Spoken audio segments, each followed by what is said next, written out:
very good morning to our RANsquawk listeners. Welcome to the European Rundown for today, Wednesday, the 24th of November. We've just gone through 10:30 now here in London, so a check round the markets, and we continue to be driven by fears in the peripheral European markets, and particularly that of Spain, which has seen a record in the 5-year credit default swap, as well as a Euro lifetime wide in the Spanish over Bund spread.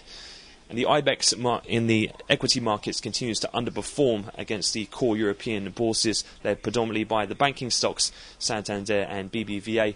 Seems to be very much participants now questioning who will be next after now Ireland have gone for a bailout following Greece earlier this year, with Portuguese Bund spread also widening as well this morning.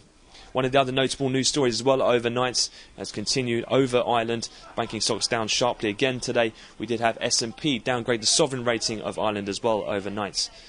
In terms of elsewhere, on the flip side, somewhat positive on economic data.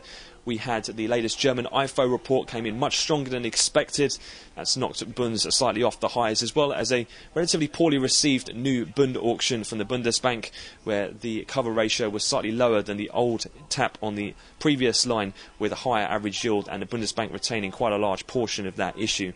Elsewhere, in terms of UK economic data, the second reading of GDP came in line at 0.8% quarter-on-quarter and had little market impact.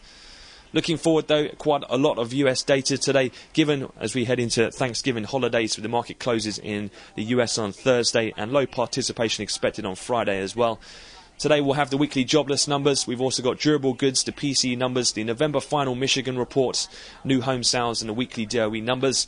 And then wrapping up this week's Treasury issuance, we'll have $29 billion in a 7-year note auction, usual time 6 o'clock London, that'll be midday in Chicago.